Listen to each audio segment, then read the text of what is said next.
Hi there! You might remember my videos about the two small flashes from Zeniko, the ZF04 and the ZF08. Two surprisingly capable small flashes that both cost around $30 US. These are the ones. Well, Zeniko just sent me these two, which are a TR1 wireless trigger and riser that is compatible with the two flashes that we just talked about. And the price for this TR1 hot shoe riser is around $33 as well. So when you compare it with the Zeniko flashes, this is one of the smallest, most affordable flash systems that I have ever used. Let's talk about it.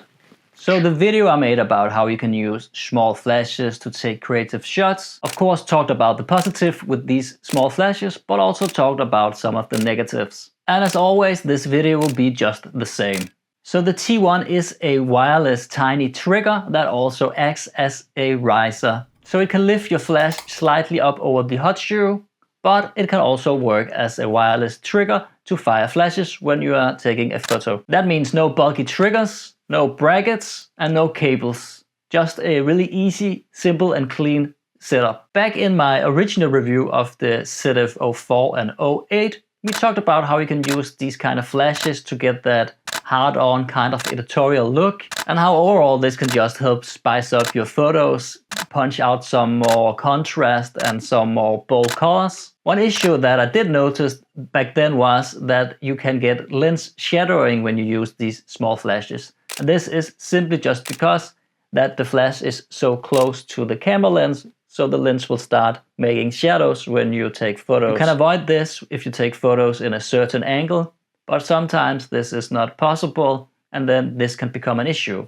But here with the riser, we avoid this issue because we are rising the flash a bit more above the lens, so the lens will not that easily get in the way of the flash firing. So one of the things that I really liked about the two flashes here from Zeniko that I talked about back then also was that you can use these with any kind of camera brand as long as it has a hot shoe with one electronic contact.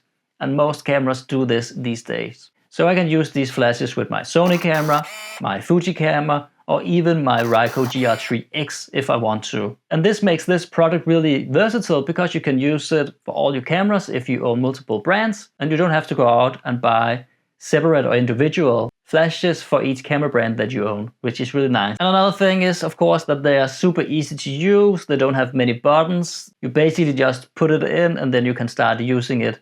Something that is really nice, easy and handy. And honestly, the flashes also looks really cute because they are so tiny. And I think they complement most cameras in a really nice way. But the TR riser here adds something that the flashes was missing perhaps. More creative controls and better ergonomics. Because the T1 here removes any need for an extra trigger or adapter. It is a reliable sync, I think. It actually takes a photo when you want it to. It is a really compact design still, even with the trigger as well. It is just a really small and easy to carry setup that you can take in your bag, and then you have the flash if you want to use it. And as we said, it fixes lens shadowing, so no need to worry about this if you're using a wide big lens or if you're shooting vertical. So let's just show you quickly how you can use this in a fast setup. With one flash straight on, you get that classic direct hard light look.